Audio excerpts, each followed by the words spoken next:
शेरपुर नाम के गांव में रामरतन नाम का एक गरीब किसान रहता था।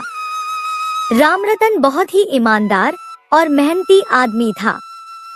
उसके परिवार में उसकी पत्नी मीरा और एक बेटी थी।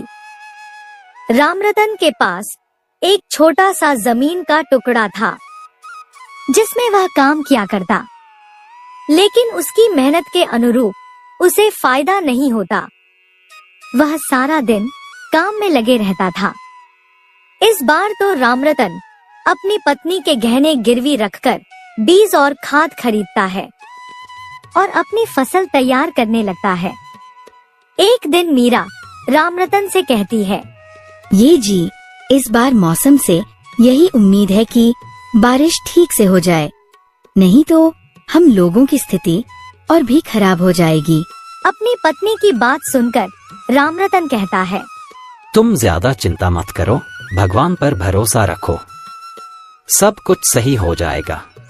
कुछ समय बाद उसके खेतों में उम्मीद के मुताबिक फसल उग जाती है, लेकिन हर बार की तरह इस बार भी कम बारिश होती है, जिससे उसकी फसल भरपूर नहीं होती है, जिससे वह उदास होकर बैठा रहता है। तभी मीरा भी वहां आ जाती है और कहती है, हमने अपनी सारी जमा पूंजी फसल खरीदने में लगा दी। भगवान ही जाने अब हम लोग आगे कैसे फसल उगाएंगे। रामरतन सोच ही रहा था कि तभी मीरा फिर कहती है, आप हिम्मत मत हारिए, हम लोग फिर से मेहनत करेंगे, लेकिन अब हमें सेठ धनीराम से मदद लेनी पड़ेगी, वह हमारी मदद कर सकता है। अपनी पत्नी की बात सुनकर रामरतन कहता है, सेठ धनीराम बहुत चालू आदमी है, वह लोगों को बेवकूफ बनाकर लोगों से पैसा वसूल करता है। फिर मीरा कहती है, हमारे पास और कोई रास्ता भी तो नहीं है, हमें सेठ धनीराम से मदद लेनी ही पड़ेगी। काफी देर तक सोचने के बाद रामरतन सेठ धनीराम के पास जाने का मन बना लेता है। कुछ ही समय में रामरतन सेठ धनीराम के पास पहुंच जाता है। सेठ रामरतन को देखकर कहता है, अरे आओ आओ रामरतन, कैसे आना हुआ? तो रामरतन कहता है, मालिक, मुझे कुछ पैसों की जरूरत है, इसी उम्मीद से मैं आपके पास आया हूँ।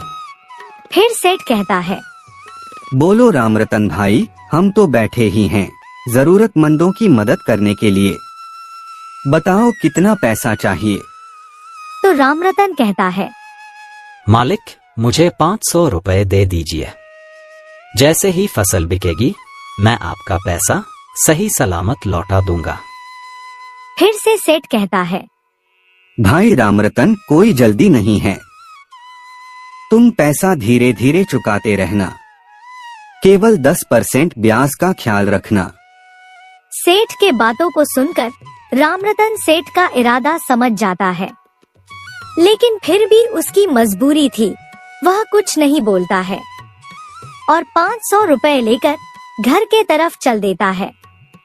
कुछ ही दूर आने पर रास्ते में रामरतन का दोस्त महेश मिल जाता है और महेश रामरतन से कहता है, अरे भाई, कहाँ से आ रहे हो? बहुत जल्दी में लग रहे हो।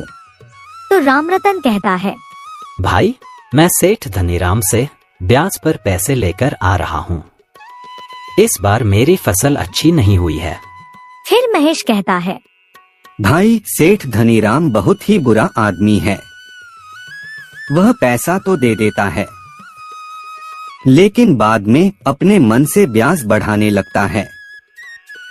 मैं तो कहता हूँ तुम उसका पैसा लौटा दो, भले ही किसी और से पैसा ले लो।